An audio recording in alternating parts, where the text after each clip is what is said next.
Hello everyone and welcome to the review of Vampires Bloodlord Rising.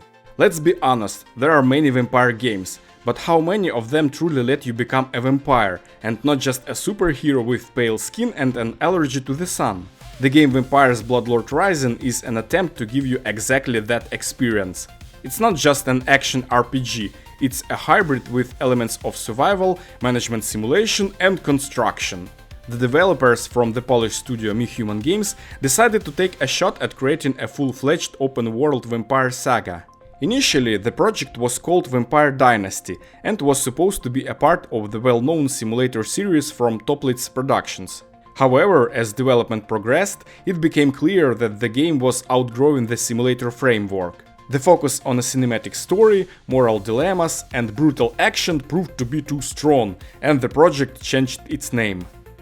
The main character, named Dragos, is a man who survived a vampire attack and became one of them himself. Now he faces a classic but no less intriguing dilemma: give in to the thirst for blood and become a ruthless tyrant, or try to preserve the remnants of his humanity and to protect those he now has to hunt.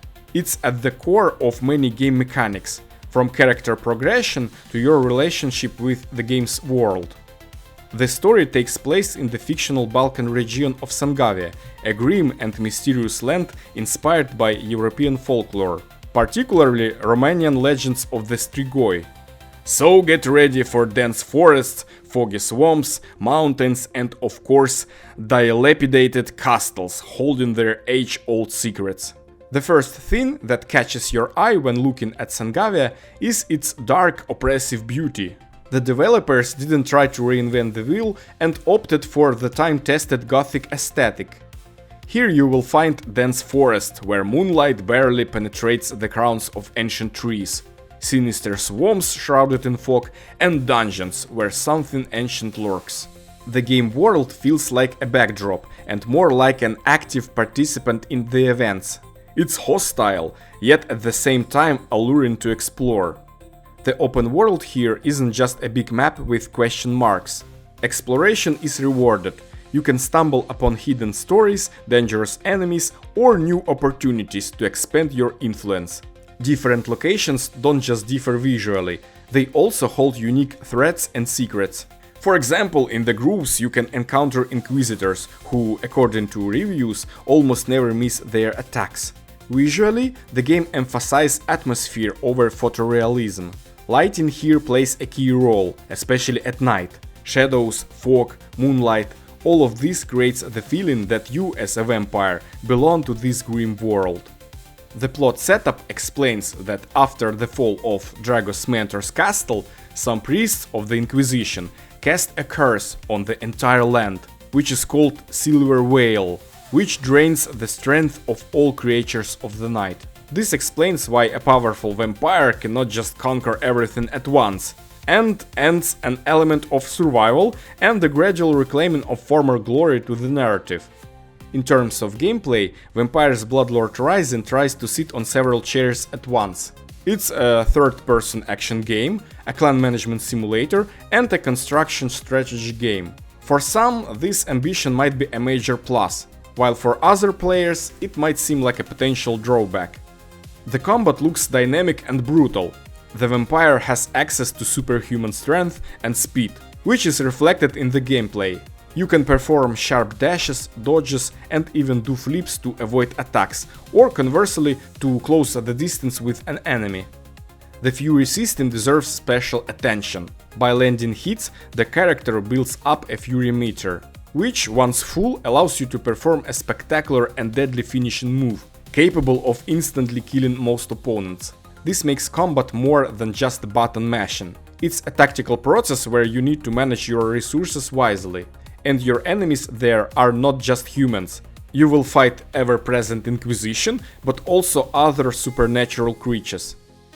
One of the key features of the game is building your own castle.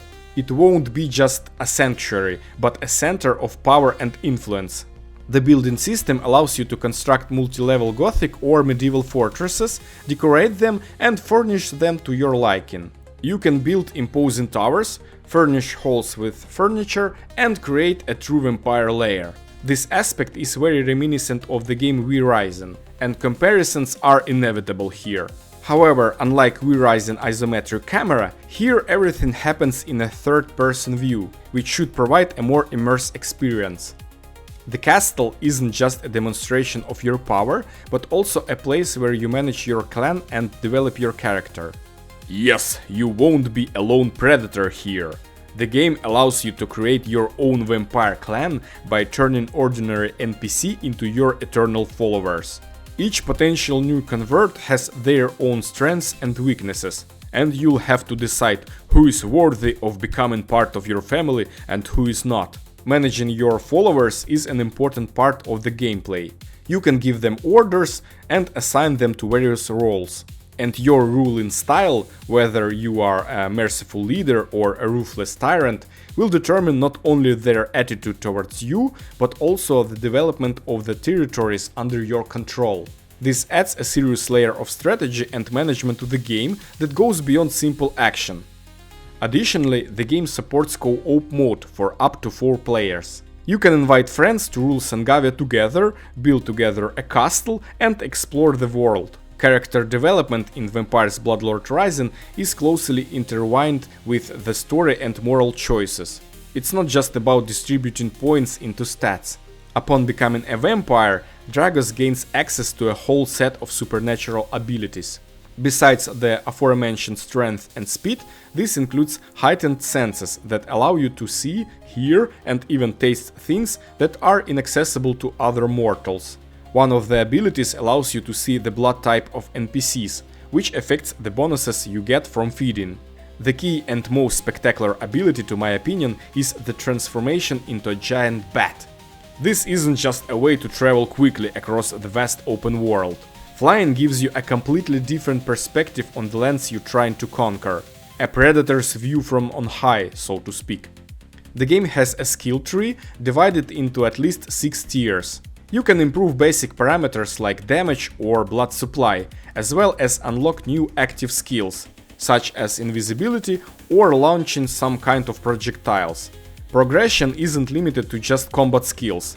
It also enhances your interaction with the world, making your vampiric powers truly significant. The developers are putting a strong emphasis on the morality system and the consequences of your decisions. The choice between tyranny and mercy isn't just a simple good-evil switch. Your actions will influence the story, the character's attitudes towards you, and even the appearance of Dragos himself. The protagonist's face will change to reflect his inclination towards good or evil, like the portrait of Dorian Gray. The story will have multiple endings depending on your path. For example, you'll have to decide which villagers will become your food and which will become your eternal followers. This choice system could become the game's main highlight, encouraging multiple playthroughs. You couldn't say that Vampires Bloodlord Rising is trying to directly copy any specific competitor, but it takes familiar elements from other games, like an open world, action, building and moral choices, and tries to mix all of them into a unique vampire cocktail. The game attempts to combine the best features of several genres to create an engaging vampire fantasy sandbox with a story. However, by trying to succeed in several genres at once, there is a risk that none of them will feel sufficiently developed to most players. The combat system might feel too simple, the building superficial, and the management routine and boring. But for a small studio, creating a large, yet lively and interesting open world is a huge challenge, of course. At the moment, Vampires Bloodlord Rising looks like a game that's worth a try, especially for those who have been missing quality vampire stories. Don't forget to subscribe to the channel, and I wish you to have a nice day. Goodbye.